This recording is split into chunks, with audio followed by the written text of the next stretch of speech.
بالهدى ودين الحق أرسله صلى الله تعالى عليه وسلم. أما بعد أعوذ بالله من الشيطان الرجيم. بسم الله الرحمن الرحيم. يا أيها الذين آمنوا اتقوا الله وكونوا مع الصادقين. صدق الله مولانا العظيم وبلغنا رسوله النبي الأمين الكريم ونحن على ذلك لمن الشاهدين والشاكرين والحمد لله رب العالمين. اسٹیج پر تشریف فرما ہمارے سرپرست علماء کرام، پیر طریقت، مخدوم کرامی وقار حضرت علامہ سید اظہر علی صاحب قبلہ مرکز علی، حضرت علامہ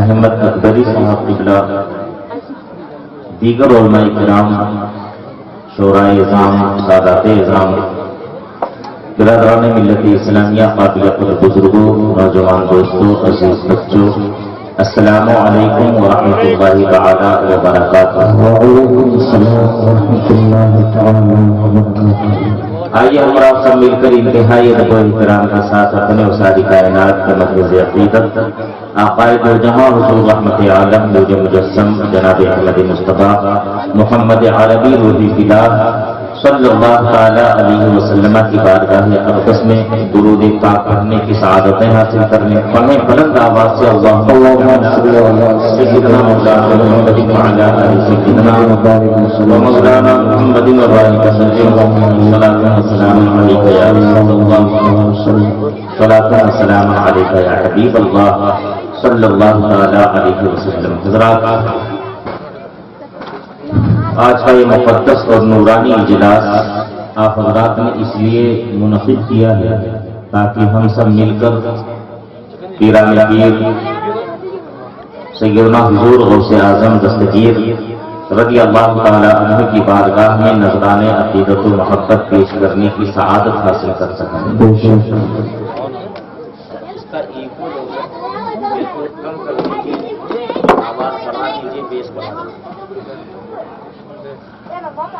تو میں یہ عرض کر رہا تھا، یہ مجلس اس لیے منعقد کی گئی ہے تاکہ ہم حضور غوث پاک رضی اللہ تعالیٰ عنہ کی بارگاہ میں خراج عقیدت و محبت پیش کرنے کی سعادتیں حاصل کر سکیں.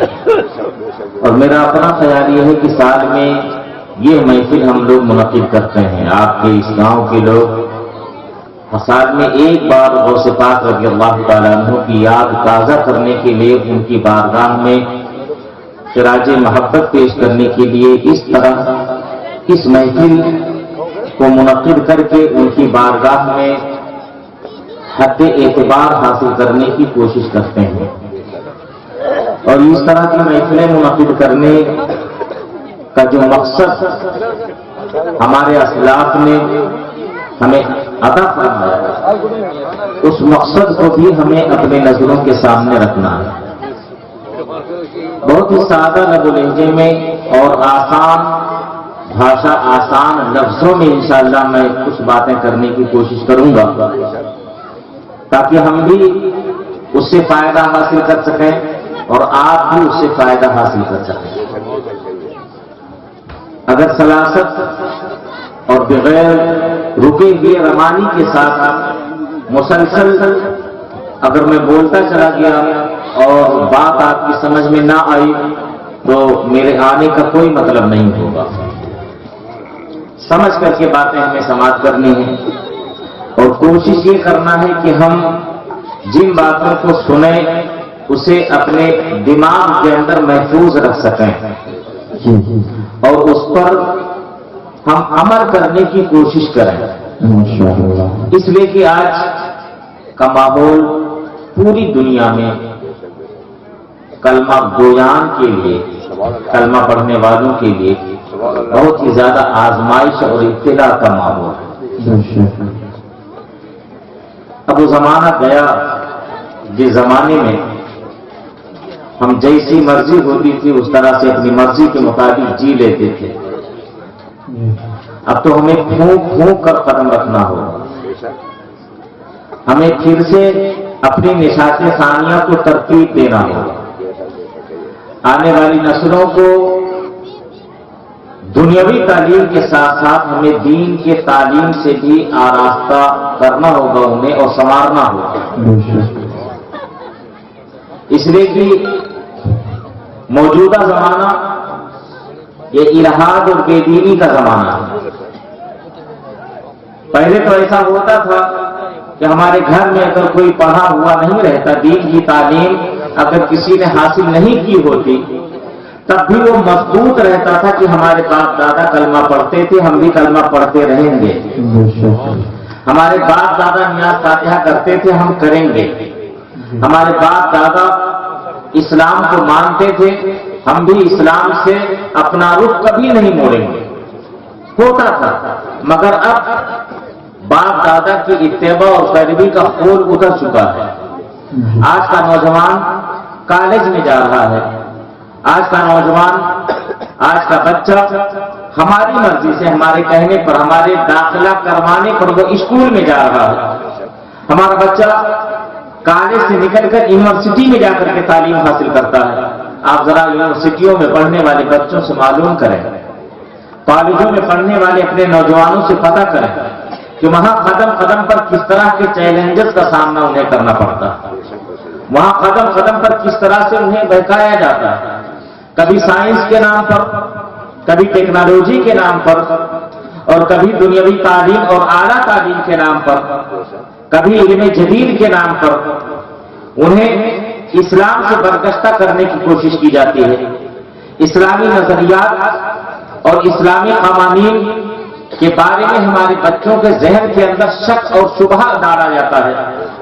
پوری دنیا کے اندر یہ باور کرایا جاتا ہے کہ اسلام کا قانون اس وقت کارآمد ہو سکتا تھا، اس وقت لوگوں کو فائدہ پہنچا سکتا تھا جب یہ زمانہ، جب یہ دنیا پتھروں میں زندگی بسر کر رہی تھی، جب یہ دنیا پہاڑوں کے غاروں میں زندگی بسر کر رہی تھی، جب لوگ مٹی کا گھر بنا کر اس میں زندگی بسر کرتے تھے، تو اس زمانے میں اسلام رہنمائی کر سکتا تھا. آج کا زمانہ، آج کا دور اور آج کا عصر یہ مٹی کا زمانہ نہیں ہے، یہ پتھروں کا زمانہ نہیں ہے. آج کا زمانہ یہ برق کا زمانہ ہے، بجلی کا زمانہ ہے. آج کا دور، آج کا زمانہ یہ کمپیوٹر کا زمانہ ہے. آج کا زمانہ چاند پر قدم رکھنے کا زمانہ ہے. آج کا دور سورج کی کرنوں اور سورج کی تپش کو اپنے اندر قید کر کے اس سے توانائی حاصل کرنے کا زمانہ ہے. آج کا یہ دور بہت ہی زیادہ ترقی یافتہ ہے. پہلے جب انسان ترقی نہیں کر پایا تھا تب اسلام اس کے لیے رہنما تھا، اسلام کا قانون اسے رہنمائی کرتا ہوا نظر آتا تھا. مگر آج کا دور تو انسان جب پہلے کے زمانے میں اپنے لیے کوئی رہنما نہیں تلاش کر سکتا تھا، اپنے لیے جب کوئی راستہ نہیں ڈھونڈ سکتا تھا، تب اسلام اس کی رہنمائی کر سکتا تھا. مگر آج کا انسان جب زمین کے بجائے آسمان میں راستہ تلاش کر چکا ہے، زمین کے بجائے جب چاند پر وہ قدم رکھ چکا ہے اور خلاؤں کے اندر پرواز کر رہا ہے، اسپیس کے اندر وہ باضابطہ سفر کرتا ہوا نظر آتا ہے، تو جو انسان زمین کے بجائے آسمان میں اپنا راستہ بنا رہا ہے، تو کیا وہ انسان زندگی گزارنے کے لیے اپنے لیے خود راستہ نہیں بنا سکتا؟ کیا وہ انسان اپنے لیے کوئی الگ راہ متعین نہیں کر سکتا؟ تو جب انسان آج کے زمانے میں اپنا راستہ الگ متعین کر سکتا ہے تو پھر اس کو اسلام ماننے کی کیا ضرورت ہے؟ اسلامی قانون کو قبول کرنے کی ضرورت کیا ہے؟ جب وہ زندگی کے ہر راستے پر خود بخود چل سکتا ہے تو اس کو مذہب کے لیے کسی اور رہنما کی ضرورت کیا ہے؟ وہ خود راستہ اپنا تلاش کرے گا. نہ تو اسے اسلام کی ضرورت ہے، نہ تو اسے پیغمبر اسلام کی ضرورت ہے، نہ تو اسے کسی رسول کی رہنمائی کی ضرورت ہے، نہ تو اسے کسی کتاب کی ہدایت کی ضرورت ہے. انسان کو خود بخود آگے بڑھتا ہوا نظر آئے گا، اپنا راستہ متعین کرتا ہوا نظر آئے گا. یہ آج کا علم جدید ہے جو ہمارے نوجوان کو مسگائڈ کرتا ہے. آج کی نئی تعلیم ہے جو ہمارے نوجوانوں کے ذہن کو باضابطہ اغوا کرتا ہوا نظر آتا ہے، اور ہمارے نوجوانوں کے ذہن کو خراب کر کے فرسودہ کرتا ہوا نظر آتا ہے، اور یہ باور کراتا ہے کہ اسلام کسی زمانے میں رہنمائی کر سکتا تھا، مگر آج کے زمانے میں اسلام رہنمائی نہیں کر سکتا۔ آج اسلام کے دروازے سے باہر آ جاؤ، آج سائنس کی ڈگری حاصل کرنے کے بعد سائنس ہی کو اپنا اوڑھنا بچھونا بنا لو، سائنس تمہاری ہر موقع پر اور ہر منزل پر رہنمائی کرتی ہوئی نظر آئے گی۔ مگر میں یہ کہنا چاہوں گا اور یہ بتلانا چاہوں گا، بلا شبہ علم جدید حاصل کرنا کوئی گناہ نہیں ہے، دنیاوی علم حاصل کرنا کوئی پاپ نہیں ہے، جتنا زیادہ ہو سکے اتنا دنیاوی تعلیم حاصل کیا جائے، اس لیے کہ آج سے 1400 سال پہلے حضور رحمت عالم صلی اللہ تعالی علیہ وسلم نے ارشاد فرمایا تھا، اطلبوا العلم من المهد الى اللحد، اے لوگوں علم حاصل کرو ماں کی گود سے لے کر کے قبر کی گود میں جانے، یعنی بچپن سے لے کر موت کی ہچکی آنے تک تمہیں علم حاصل کرنا ہے۔ ایک دوسرے موقع پر رسول کونین صلی اللہ تعالی علیہ وسلم نے ارشاد فرمایا تھا، اطلبوا العلم ولو بالسین، تم علم حاصل کرو اگر جو تمہیں چین کا سفر اختیار کرنا پڑے، اگرچہ تمہیں خوب دور دراز کیوں نہ جانا پڑے، مگر تمہیں علم حاصل کرنا ہے۔ ایک ذہن کے اندر سوال پیدا ہوتا ہے کہ آخر وجہ کیا ہے؟ اللہ کے رسول صلی اللہ تعالی علیہ وسلم نے چین کا نام آخر کیوں لیا؟ تو محدثین نے یہ بیان فرمایا ہے، آج کے زمانے کے حالات کو نگاہوں کے سامنے رکھ کر علماء نے یہ بیان فرمایا ہے، آقا علیہ الصلوۃ والتسلیم نے جہاں علم دین حاصل کرنے کا مشورہ عطا فرمایا اور علم دین حاصل کرنے کا حکم عطا فرمایا، چین کا نام لے کر میرے آقا صلی اللہ تعالی علیہ وسلم نے دنیا کی علم حاصل کرنے کے لیے بھی مسلمانوں کے لیے دروازہ کھول دیا ہے اور ارشاد فرمایا ہے، جہاں تم بہترین علم حاصل کرو دین کا، وہی بہترین دنیا کا بھی علم حاصل کر سکو۔ دنیا کا علم حاصل کرنا یہ کوئی گناہ نہیں ہے، یہ کوئی جرم نہیں ہے، بلکہ دنیا کے علم اس لیے حاصل کیا جائے تاکہ زندگی کا راستہ حاصل کرنے میں اور زندگی کے اندر ترقی کرنے میں ہمیں کسی دشواری کا سامنا نہ کرنا پڑے، کوئی دوسری قوم ہمیں پسماندگی کا کھانا دام نہ دے سکے۔ ہر قوم جس طریقے سے دنیاوی علم کے لیے زندگی کا راستہ تلاش کرتی ہوئی نظر آتی ہے، ایسے ہی مسلم قوم اپنے لیے دنیاوی تعلیم حاصل کر کے باضابطہ زندگی کا راستہ تلاش کرتا ہوا نظر آئے، مگر یہ قوم کبھی بھی اسلام سے برگشتگی کا شکار نہ ہونے پائے، اسلام کو کبھی یہ قوم پسے پش ڈالنے نہ پائے، اس لیے کہ مسلمان کتنا بھی بڑا کیوں نہ ہو جائے، اتنا بھی بڑا علم والا کیوں نہ ہو جائے، اتنا بھی بڑا دنیا کے علم حاصل کرنے والا کیوں نہ بن جائے، مگر ہر موقع پر اور ہر وقت اسلام کا ماننے والا اسلام کو اپنے دل کا باضابطہ محور بنا کر کے دنیا کے سامنے پیش کرتا ہے اور اسلام کو اپنے گلے کا ہار بنا کر کے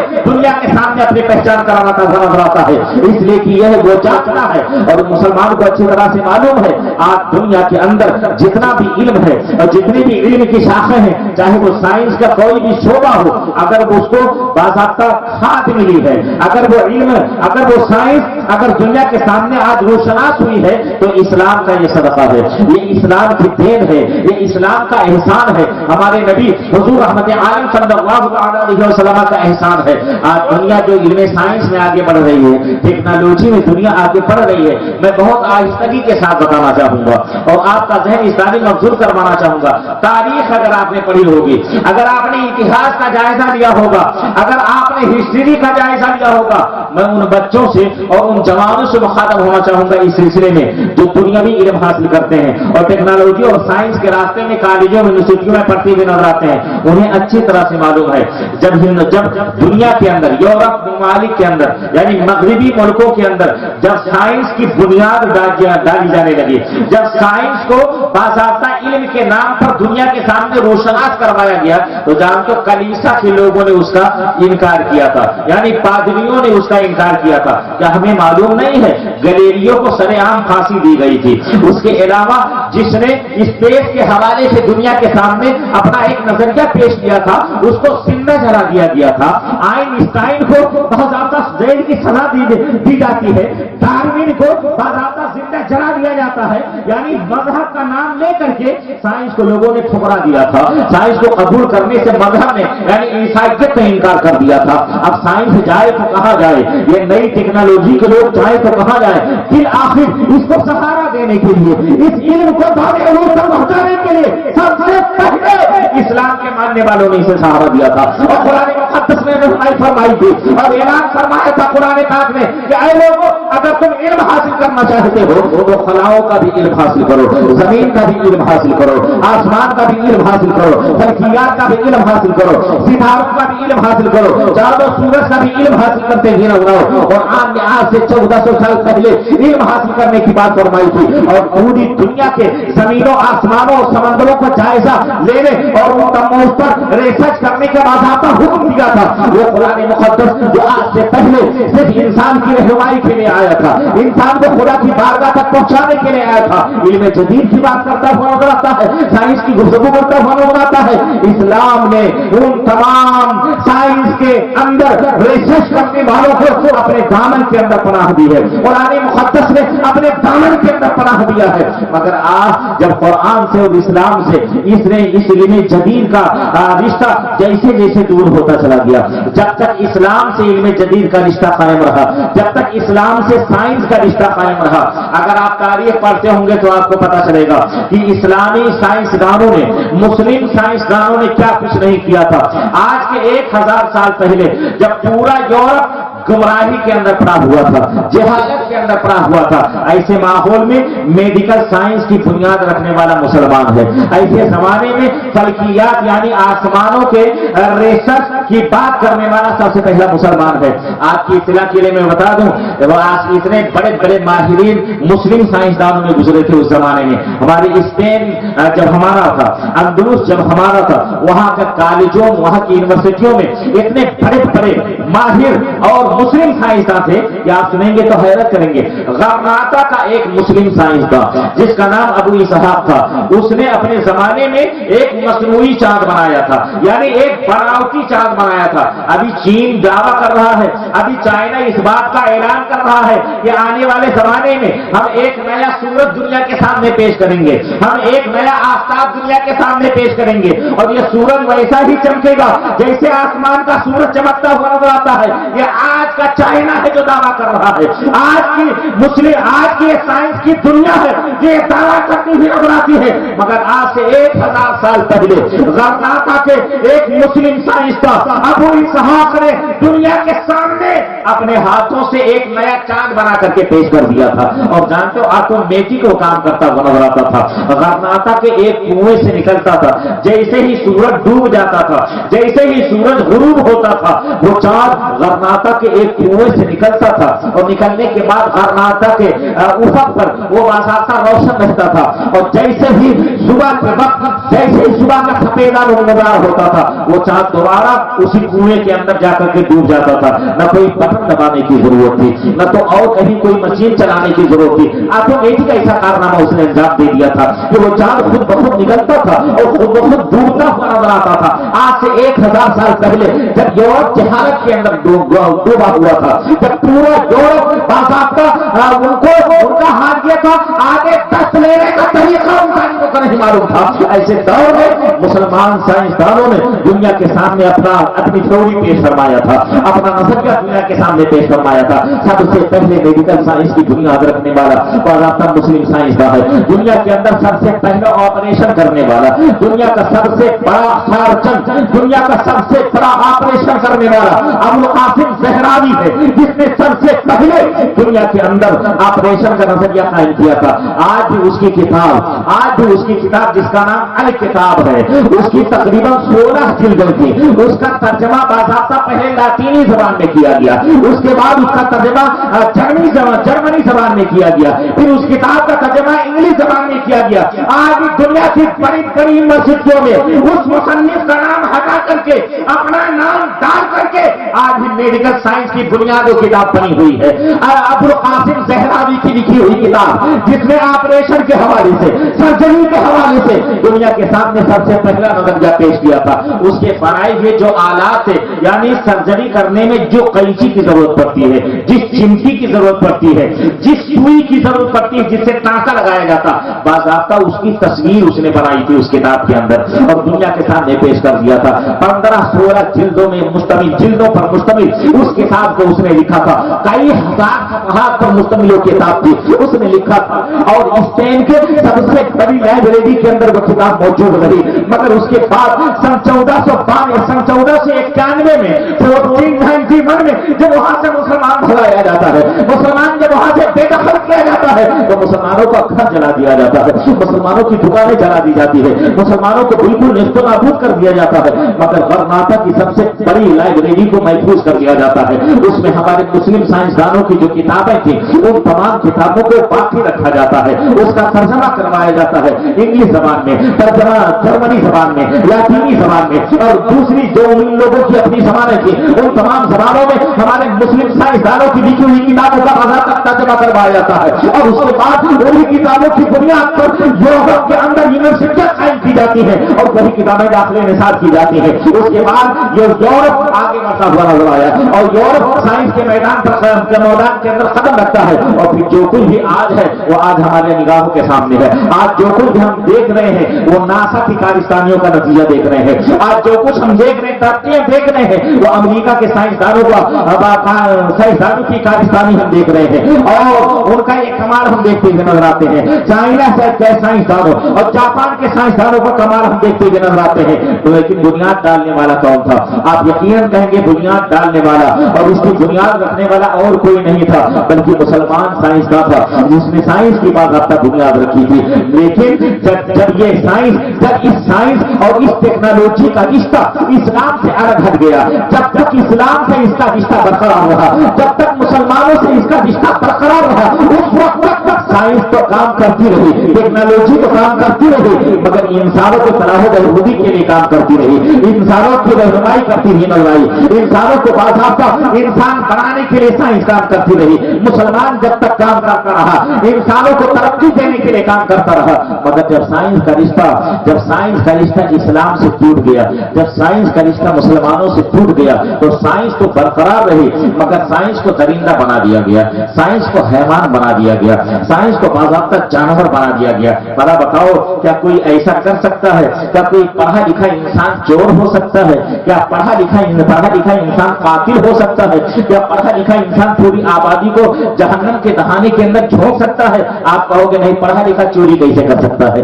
पढ़ा लिखा जुर्म कैसे कर सकता है, एक पढ़ा लिखा इंसान मुजरिम कैसे बन सकता है? अगर आज साइंस की बुनियाद पर सब कुछ मुमकिन है। बताओ हमारे बैंक अकाउंट से हजारों की चोरियां करने वाला क्या कोई जाहिल होता है? अपने कंप्यूटर पर बैठकर हमारे डाटा को हैक करके हमारे बैंक से लाखों करोड़ों हमारे बैंक से बाज़ाब्ता गायब हो जाता है, क्या कोई जाहिल नहीं कर सकता है? एक पढ़ा लिखा इंसान एक करता हुआ नजर आता है। अगर इस्लाम से रिश्ता बरकरार होता तो इंसान चोरी करने के बजाय लोगों की रहनुमाई करता हुआ नजर आता, इंसान जुर्म करने के बजाय लोगों के लिए बाज़ाब्ता इल्म आस्ती का सबक पढ़ाता हुआ नजर आता, इंसान मुजरिम बनने के बजाय इंसान इंसानियत का दोस्त बनता हुआ नजर आता। अगर इस्लाम का और साइंस का रिश्ता अगर बरकरार होता, अगर इस्लाम का और मुसलमानों का रिश्ता बरकरार होता तो इंसान दरिंदा न बनने पाता, इंसान हैवान न बनने पाता। ये इल्म इस कदर लोगों को फाड़ने वाला नहीं बन सकता था। क्या कभी हमने सोचा था, कभी हमने गौर किया था? एक पढ़ा लिखा इंसान एक ऐसा हथियार तरतीब दे देगा, एक ऐसा हथियार बना देगा कि अगर कोई अमेरिका या रशिया का या रूस का कोई पागल उस उंगली पर अपना बटन रख दे तो 9 मिनट के अंदर पूरी दुनिया तबाह हो जाएगी।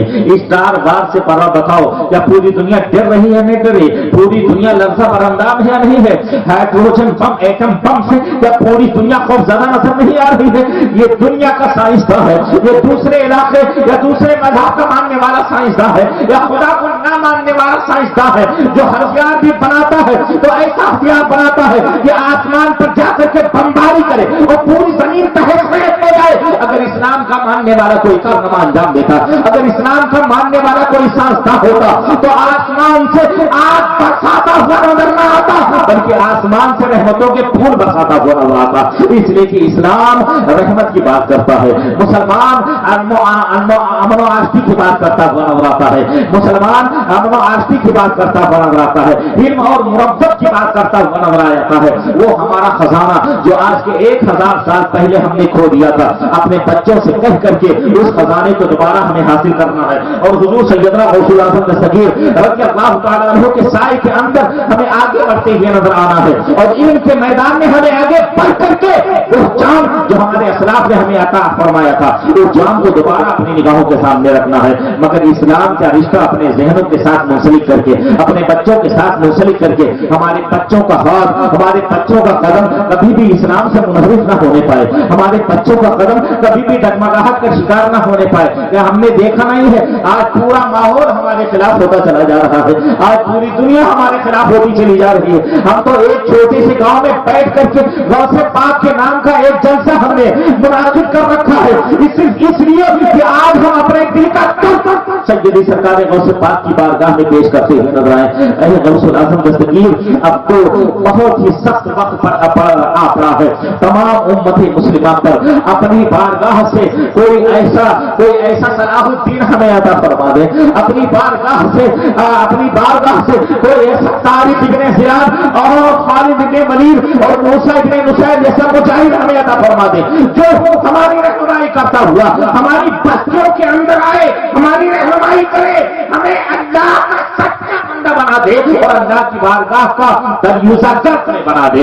जब तक हम इस मामले में आगे बढ़ते हुए नजर नहीं आएंगे, जब तक हम अपना विश्वास, अपना जहन, अपनी रूहानियत अपने इन बुजुर्गों से वाबस्ता न करेंगे, जब तक अपनी जहनियत इन अल्लाह वालों के आस्थानों पर हम झुकाएंगे नहीं, उस वक्त तक हमें कामयाबी नहीं मिल सकती है। याद रखो, हमें आगे बढ़ना होगा इल्म के मामले में, तालीम के मामले में, मगर इस्लाम से बरगश्ता होकर के नहीं, इस्लाम से अपने आप को दूर करके नहीं, बल्कि इस्लाम के कानून पर अमल पैरा होते हुए हमें जिंदगी के मैदान को पार करना होगा, हमें जिंदगी के मैदान के अंदर आगे बढ़ते हुए नजर आना होगा। हम अपने बच्चों को अभी से कोशिश करें कि हमारे बच्चे इल्म के मैदान में आगे बढ़ें। याद रखें, दुनिया में मैं सिर्फ एक जहनियत, एक मिसाल आपके सामने पेश करना चाहूंगा। दुनिया के अंदर किसी जमाने में सबसे ज्यादा कुचली हुई कौम अगर कोई थी तो यहूदी वो कौम थी, जो सबसे ज्यादा कुचली हुई कौम थी। मगर तालीम पर उन लोगों ने गौर किया और तिजारत पर उन लोगों ने गौर किया तो आज पूरी दुनिया के अंदर ज़हनी तौर पर वो कौम हुकूमत करती हुई नजर आती है। हमें भी कुछ ऐसा तालीम के मामले में आगे बढ़ना होगा, अपने बुजुर्गों से हमें वाबस्तगी इख्तियार करनी होगी, तब जाकर के हमें अपना वो मतलूब मकाम हमें मिल सकता है। सरकार गौसे आज़म रज़ियल्लाहु तआला अन्हु की बारगाह में नजरानी मोहब्बत और नजरानी अकीदत पेश करने के लिए अगर हमने इस महफिल को मुनाकिद किया है तो हमारा जहन आखिर क्या था, हमने अपना मकसद क्या बना रखा था, हमारे जहन के अंदर क्या बात थी, हमने सोचा कैसे कि गौसे पाक की बारगाह में खिराजी अकीदत पेश करेंगे, उनके नाम पर एक महफिल हम मुनक्किद करेंगे। बताओ, कोई मकसद, कोई भी काम करता है इंसान तो उसके पीछे कोई मकसद होता है, उसके पीछे कोई लाहे अमल होता है, उसके पीछे कोई दस्तूर अमल होता है। अगर हमने गौसे पाक की महफिल मुनक्किद की है तो बताओ इसके पीछे हमारा मकसद क्या है। मकसद मैं आपको बताता हूँ, गौसे पाक की बारगाह में नजरानी मोहब्बत पेश करना और उसके साथ साथ मकसद हमारा ये होना चाहिए कि गौसे पाक रज़ियल्लाहु तआला अन्हु की तालीमात पर अमल करना, उनकी जिंदगी के शब रोज पर हमें अमल करना, उनके रात और दिन पर हमें अमल करना, उनकी पैरवी करना, उनकी इत्तिबा करना। इसलिए कि बुजुर्ग ये वली कामिल और ये गौस और ये कुतुब ये दुनिया के अंदर इसलिए भेजे जाते हैं ताकि अल्लाह ताला के हुक्म से उनकी पैरवी करके इंसान अल्लाह की बारगाह का मुकर्रब बन जाए, अल्लाह की बारगाह के अंदर नजदीकी हासिल कर ले। आप तारीख उठाकर देख लें, रसूल कौनैन सल्लल्लाहु अलैहि वसल्लम के बाद से लेकर के आज तक जितने भी औलिया किराम इस कायनात के अंदर जन्म कर हुए हैं, उन तमाम औलिया किराम का आने का मकसद यह है, एक तो औलिया का काम यह है कि जमाने के अंदर पैदा होने वाले फितनों को मिटाना, और दूसरा मकसद ये है ताकि अल्लाह के बंदे अल्लाह वालों के गिरवीदा बन जाए, अल्लाह वालों के पैरोकार बन जाए। सरकार गौसे पाक रज़ी अल्लाह तआला अन्हु के दुनिया के अंदर आने का मकसद भी तो यही था, ताकि दुनिया उनकी गिरवीदा हो जाए, उनकी पैरवी करती हुई नजर आए, और दुनिया के अंदर जो एक तूफान जो बर्पा हो चुका था, दुनिया के अंदर एक फितने का माहौल जो बर्पा हो चुका था, उस फितने का खात्मा कर दिया जाए। अगर तारीख का आप जायजा लें और हिस्ट्री आप पढ़ें तो हुजूर गौसे पाक का जमाना वो जमाना है जिस जमाने के अंदर बहुत सारे फितने, उस जमाने में तमाम बिलादे इस्लामिया में यानी मुस्लिम शहरों के अंदर बहुत सारे फितने पैदा हो चुके थे। जैसे आज का माहौल फितनों का माहौल है, आज का माहौल जैसे फितनों का पता किया हुआ माहौल है, ऐसे ही उस जमाने में फितना बहुत सारा पैदा हो चुका था। ऐसे माहौल में अल्लाह रब्बुल इज्जत ने बगदाद की सरजमीन पर सैयदना गौसुल आज़म दस्तगीर रज़ियल्लाहु तआला अन्हु को जलवगर फरमाया। उनकी जिंदगी के एक एक लम्हे का आप जायजा लें, उनकी सुबह शाम का आप जायजा लें। झीलान के अंदर वो पैदा होते हैं, 17-18 साल की उम्र मुबारक में बगदाद का वो सफर फरमाते हैं, और उसके बाद बगदाद में आने के बाद एक मुद्दत तक इल्म हासिल करते हैं। इल्म हासिल करने के बाद जब आपने मुलाहजा फरमाया कि जगह जगह फितना फैला हुआ है, अजीब अजीब तरह के फिरके लोग जन्म लेते हुए नजर आते हैं, अजीब अजीब फिरका है बातला निगाहों के सामने है। नासिबी फिरका पाया जाता है उसी जमाने में, खारजी फिरका उसी जमाने में पाया जाता है, रवाफिज का फिरका उसी जमाने में पाया जाता है। आपने अगर बुनियतुत तालिबीन पढ़ी हो, सरकार गौसे आज़म रज़ियल्लाहु तआला अन्हु की लिखी हुई जो किताब है, मशहूर है कि गौसे पाक ने उसे तहरीर फरमाया है। हकीकत क्या है मगर मशहूर ये है कि सरकार गौसे पाक ने उसे तहरीर फरमाया है। अगर उस किताब को आपने पढ़ा होगा तो आपको मालूम होना चाहिए कि सरकार गौसे पाक ने उस किताब में उन 72 फिरकों का बाज़ाब्ता नाम लिखा है जो जहन्नमी फिरके हैं। वो जहन्नमी, उन तमाम जहन्नमी फिरकों का एक एक नाम लिखा है। जोहनिया, उवैनिया फिरका, उसके बाद जैदिया फिरका, इस्माइलिया फिरका, फिर उसके बाद नासिबिया फिरका।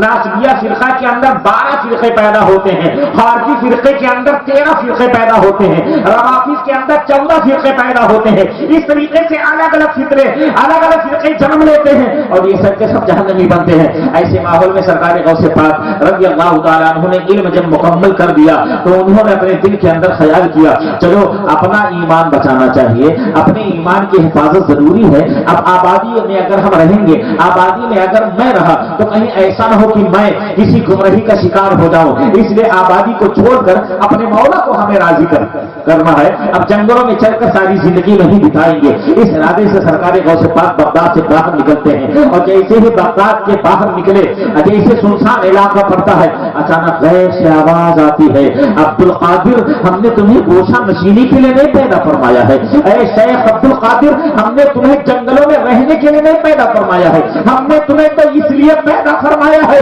ताकि हमारे बंदे तुम्हारे जरिए से हिदायत हासिल करते हुए नजर आए, हमारे बंदे तुम्हारे जरिए से रहनुमाई हासिल करते हुए नजर आए। वहां कलेक्टर जाओ बगदाद के अंदर और बंदगाने खुदा की रहनुमाई करो, बंदगाने खुदा के उसको हिदायत का कारनामा अंजाम देते हुए नजर आओ। सरकार गौसे पाक रज़ियल्लाहु तआला अन्हु वापस पलट कर आते हैं बगदाद में मदरसे निज़ामिया के अंदर। और उसके बाद कुछ दिन इस तरह से गुजरता है, एक दिन खाना खाकर दोपहर का कैलूला फरमाने लगते हैं और जैसे ही आंख लगती है ख्वाब में उन्होंने मुलाहजा फरमाया सरकारी दो जहां हुजूर रहमत आलम सल्लल्लाहु तआला अलैहि वसल्लम ख्वाब में तशरीफ लाए। हुजूर गौसे पाक के ख्वाब में हुजूर रहमत आलम सल्लल्लाहु तआला अलैहि वसल्लम तशरीफ लाए और आका अलैहिस्सलातु तस्लीम ने इरशाद फरमाया बेटा अब्दुल कादिर तुम नसीहत क्यों नहीं करते, लोगों को हिदायत का रास्ता क्यों नहीं बतलाते, तुम लोगों के सामने तकरीर क्यों नहीं करते।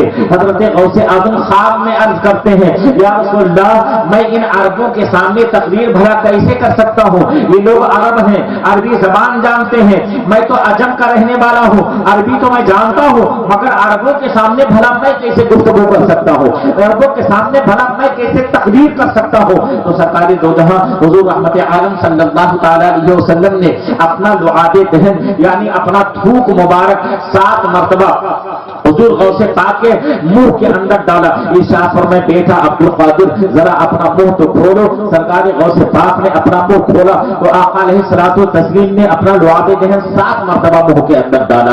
اس کے بعد تشریف لے گئے. تھوڑی دیر کے بعد پھر خواب ہی کا عالم ہے. حضرت سیدنا غوث پاک رضی اللہ تعالیٰ عنہ خواب دیکھتے ہیں اور انہوں نے ملاحظہ فرمایا کہ ان کے دادا حضرت سیدنا علی مرتضیٰ رضی اللہ تعالیٰ عنہ خواب میں تشریف لائے. حضرت علی مرتضیٰ پھر وہی جملہ ارشاد فرماتے ہیں بیٹا عبد القادر تم تقریر کیوں نہیں کرتے؟ پھر وہی معروضہ پیش کرتے ہیں. دادا جان میں اس لیے تقریر نہیں کرتا, اس لیے میں گفتگو نہیں کرتا کہ ان عربوں کے سامنے بھلا میں کیسے بول سکتا ہوں, میں عجم کا رہنے والا.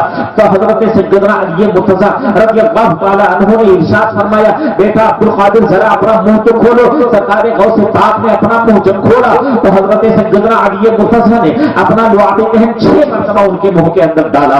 اس کے بعد جب صحابہ تشریف لے چلنے لگے تو خواب ہی میں سرکار غوث پاک نے حضرت علی مرتضیٰ کا دامن تھام لیا اور عرض کرنے لگے دادا جان آپ ذرا بچے تو بتا دیں, ابھی ابھی جناب رسول اکرم صلی اللہ تعالیٰ علیہ وسلم ہم سب کے آقا صلی اللہ علیہ وسلم خواب میں تشریف لائے تھے اور نانا جان علیہ الصلوۃ والتسلیم نے بھی وہی جملہ فرمایا تھا جو آپ فرما رہے ہیں. آقا علیہ الصلوۃ والتسلیم نے 7 مرتبہ اپنا لعاب ہمیں عطا فرمایا, 7 مرتبہ اپنا لعاب دہن مجھے عطا فرمایا, مگر آپ نے 6 مرتبہ کیوں عطا فرمایا؟ تو حضرت علی مرتضیٰ رضی اللہ تعالیٰ عنہ نے ارشاد فرمایا تھا صاحبزادے میں نے 6 مرتبہ اس لیے عطا فرمایا کہ کہیں لوگ گمان یہ نہ کرنے لگے کہ میں نبی کی برابری کرنے لگا ہوں, میں نبی کی ہمسری کرنے لگا ہوں. اس لیے نبی اکرم نے اگر 7 مرتبہ لعاب دہن عطا فرمایا تو میں نے صرف 6 مرتبہ تمہیں لعاب دہن عطا فرمایا ہے. حضرت سیدنا علی مرتضیٰ رضی اللہ تعالیٰ عنہ یہ فرما کر کے واپس تشریف لے گئے. اس کے بعد جانتے ہو کیا ہوا؟ بغداد کی جامع مسجد کے منبر پر حضرت سیدنا غوث اعظم رضی اللہ تعالیٰ عنہ بیٹھتے ہیں. پہلے کچھ لوگوں کا مجمع ہوتا ہے, پھر مجمع آگے بڑھ کر سینکڑے پر مشتمل ہوتا ہے, پھر آہستہ آہستہ مجمع بڑھتا چلا جاتا ہے. ہر سینکڑا کے بجائے 1000 کا مجمع ہونے لگا, پھر اتنا 1000 کا مجمع ہونے لگا, پھر جامع مسجد میں ان لوگوں کا اکٹھا ہونا دشوار رہنے لگا, اکٹھا ہونا دشوار معلوم ہونے لگا. یعنی جامع مسجد میں لوگوں کے لیے گنجائش نہ رہی, ڈانٹا لگ جاتا تھا. لوگ دور دراز سے اپنا رفتے سفر باندھ کر کے بغداد کا سفر کرتے تھے. کیوں؟ کہ غوث پاک کی بات کی محفل میں ہم چلیں گے, غوث پاک کی تقریر ہم سننے کے لیے چلیں گے. چنانچہ لوگ دور دراز سے آنے لگے. جامع مسجد کے اندر اب گنجائش نہ رہی تو سرکار غوث پاک رضی اللہ تعالیٰ عنہ نے اب بغداد کے باہر میدان میں وہاں مجمع لگانا شروع کر دیا. کرسی ہوتی تھی, کرسی پر بیٹھتے تھے سرکار غوث پاک رضی اللہ تعالیٰ عنہ اور تقریر ہوتی تھی غوث پاک کی. اور جب تقریر ہوتی ہزاروں کا مجمع ہوتا اور سرکار غوث پاک رضی اللہ تعالیٰ عنہ کا بیان اس طرح سے ہوتا جس طریقے سے سامنے بیٹھ کر سننے والا ذرہ برابر ایک لفظ مس نہیں ہوتا تھا, ایسے مجمع کے لاسٹ میں بیٹھنے والا بھی ایک لفظ ذرہ برابر مس کرتا ہوا نظر نہیں آتا تھا. ہر لفظ سنتا تھا. یہ حضور سیدنا غوث پاک رضی اللہ تعالیٰ عنہ کی کرامت تھی.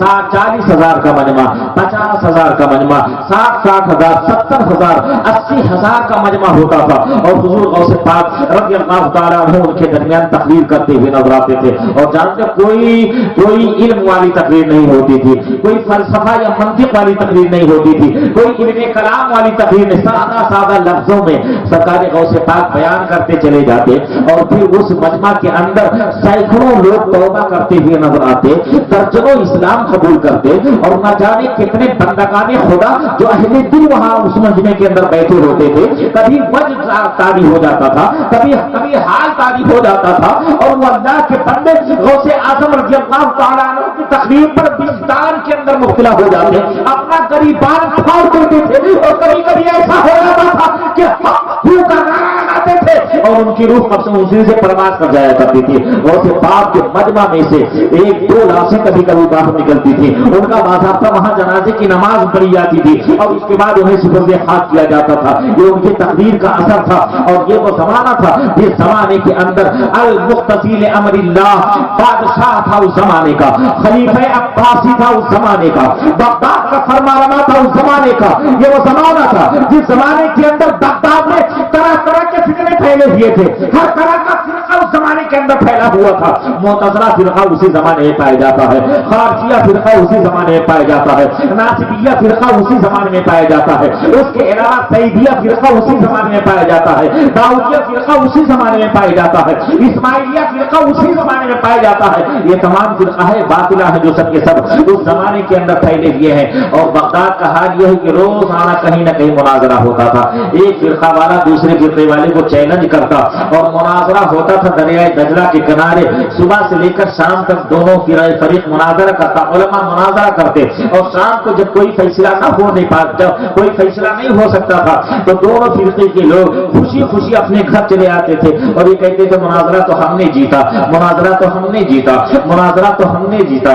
दादा बताओ गौसे पाक की जिंदगी में कोई मुनाजरा नजर आता है? गौसे पाक की मुबारक हयात में क्या कोई मुजादला नजर आता है? क्या कोई इल्मी लड़ाई नजर आता? कुछ भी नहीं, यहाँ तो कुछ भी नहीं था, बस तसव्वुफ था, अल्लाह रब्बुल इज्जत की बख्शी हुई ताकत थी। हुजूर गौसे पाक ने मुलाहजा फरमाया ये फिरका है बातिला के लोग अपना अपना असर और रसूख लोगों के दरमियान पैदा करने की कोशिश करते हैं। हत्ता कि उस जमाने का जो बादशाह था अल-मुक़्तदी अमरिल्लाह जिसका नाम था, उस बादशाह के दरबार में इन फितनों ने जाकर के परवरिश पाली थी और उन फितनों ने जाकर के वहां पनाह हासिल कर दिया था। मुअतज़िला फिरका एक ऐसा फिरका था जिसने बादशाह की हिमायत हासिल कर ली थी। इन लोगों ने गौसे पाक के खिलाफ कान भरना शुरू कर दिया बादशाह का।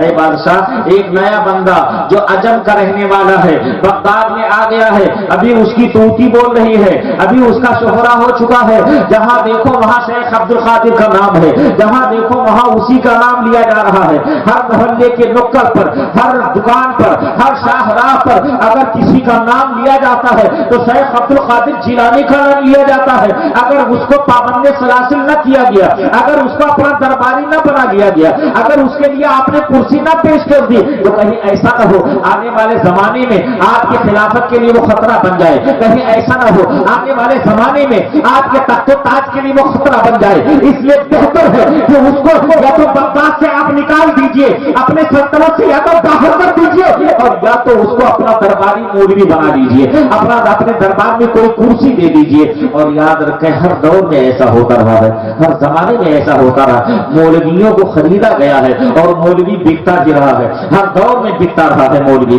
हर दौर में बादशाहों की पनाह लेता रहा है, फितना पैदा करता रहा है, बादशाहों के दरबार में हर जमाने के अंदर फितना बर्पा होता रहा है। हर दौर के अंदर ये मौलवी दरबारी मौलवी बनकर बादशाह की मर्जी के मुताबिक काम करता रहा है। माजी करीब में कि हमने देखा नहीं था कुछ मौलवी नाम पारा के नवाब के हाथ पर टिके हुए नजर आए, कुछ मौलवी नवाब रामपुर के आस्थाने पर बाज़ाब्ता तर्वीज़ाकरी करते हुए नजर आते हैं और कुछ मौलवी शायरी करके अपना पेट पालते हुए नजर आते हैं। कभी नाम पारा के नवाब की शान में कसीदा कोई पढ़ता हुआ नजर आता, कभी रामपुर का नवाब उनके लिए कसीदा की फरमाइश करता और वो कसीदा लिखते हुए नजर आते, कभी बहराइच का नवाब उनके लिए फरमाइश करता तो उसके लिए कसीदा लिखा जाता था, उसकी शान में मदहिया अल्फाज लिखे जाते थे, कलाम का लिखा जाता था। आला हजरत की बारगाह में भी तो आया था कोई और उसने कहा था ये नवाबे नान पारा के नाम पर कोई आप कसीदा लिख दीजिए ताकि नवाबे नान पारा के दरबार में आपका कसीदा सुना दिया जाए। अगर नवाब को पसंद आ गया तो आपके लिए वजीफा जारी कर दिया जाएगा, आपके लिए जागीरें मुतय्यन कर दी जाएंगी और उसके बाद फिर कोई तरद्दुद नहीं होगा, कोई परेशानी नहीं होगी। आला हजरत फाजिल बरेलवी रज़ियल्लाहु तआला अन्हु ने एक कसीदा लिखा था मगर नवाबे नाम पारा के लिए नहीं लिखा था बल्कि कलम उठाया तो लिखना शुरू कर दिया। वो कमाले हुस्ने हुजूर है कि गुमाने नक्श जहां नहीं, यही फूल खाद से दूर है, यही शम्मा है कि धुआं नहीं, यही शम्मा है कि धुआं नहीं, तेरे आगे यूं है दबे लचे फसहार के बड़े बड़े कोई जाने मुंह में जमा नहीं बल्कि जिस्म में जा नहीं। और उसके बाद अखीर में आला हजरत ने लिखा था पर उम्मत है अहले दुमल पर इस बला में मेरी बला, मैं गदा हूं अपने करीब का, मेरा दीन पारेगा नहीं। अखीर में से यदि सरकार आला हजरत ने फरमाया था मैं गदा हूं अपने करीम का, मेरा दीन पारेगा फरमा दिया था। यानी मेरा दीन रोटी का टुकड़ा नहीं है जो किसी के दरवाजे पर खड़े होकर गदाई फैलाता बैठा हुआ लग रहा है। और वैसे ही पारा नान का अगर उल्टा कर दिया जाए तो नान पारा बन जाता है। अहमद रजा कहते हुए नजर आते हैं, मेरा दीन नान पारा के मवाद की तारीफ करने की इजाजत नहीं देता, बल्कि मेरा इश्क मदीने वाली सरकार से लगा हुआ है, मेरी लव मदीने वाले आका से लगी हुई है। इसलिए जो कुछ लिखा जाएगा मदीने वाली सरकार की मद में लिखा जाएगा, उनकी तारीफ के अंदर लिखा जाएगा। मैंने अपने आप को सरकार दो जहां सल्लल्लाहु अलैहि वसल्लम के लिए वक्त दिया है और अहमद रजा बाजार मदीना में बिक चुका है। अब दुनिया की कोई ताकत उसे खरीद नहीं सकती।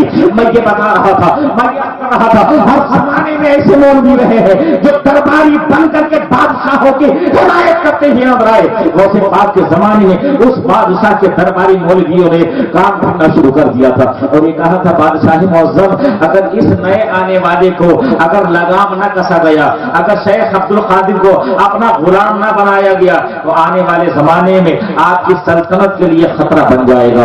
तो बादशाह के जहन में बादशाह वैसे भी कच्चे कान के होते हैं, जितने भी बड़े इस तरह के लोग होते हैं अक्सर बेशतर वो कच्चे कान ही के होते हैं। कान भरा गया, वो जल्दी से बरकरार में आ गया और बादशाह ने कहा, अच्छा ठीक है, जाओ शेख अब्दुल कादिर जीलानी को मेरे दरबार में हाजिर करो और कहो कि बादशाह ने खलीफे वक्त में उन्हें याद फरमाया है। और जब खलीफा का या बादशाह का कारिंदा हुजूर सैयदना गौस आज़म रज़ियल्लाहु ताला अन्हु की बारगाह में पहुंचा और उसने ये कहा कि आपको बादशाह वक्त में खलीफे वक्त में याद फरमाया है। तो मेरे गौस ने इरशाद फरमाया कि मुझे तो याद करता होगा, मैं कभी उसे नहीं याद करता, मैं तो कभी उसे उसका नाम अपनी जबान पर, उसका नाम तक अपनी जबान पर नहीं लाता हूं। याद करता होगा, मैं नहीं याद करता।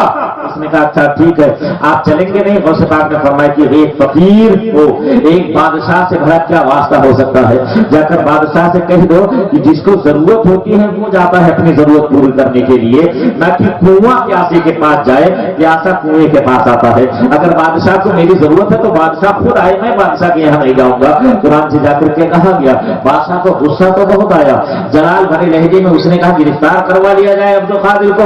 तो दरबारियों ने मशवरा किया, नहीं हुजूर, ऐसा कभी मत सोचना, शेख अब्दुल कादिर जीलानी को अगर गिरफ्तार करने के लिए अपने सिपाही भेजे तो आपका महल उजाड़ दिया जाएगा। पूरा बगदाद नहीं बल्कि पूरे बिलाद इस्लामिया में उनका शोहरा हो चुका है, हर गली, हर कूचे, हर मोहल्ले में उन्हीं का नाम लिया जाता है। लोग इस कदर दीवाना है उनके, इस कदर गिरगीदा है उनके कि अगर उन्होंने इशारा कर दिया तो सल्तनत आपकी खाक में मिला दी जाएगी, आपकी बादशाहत को कदमों तले मौत दिया जाएगा, आपको जिंदा न छोड़ा जाएगा।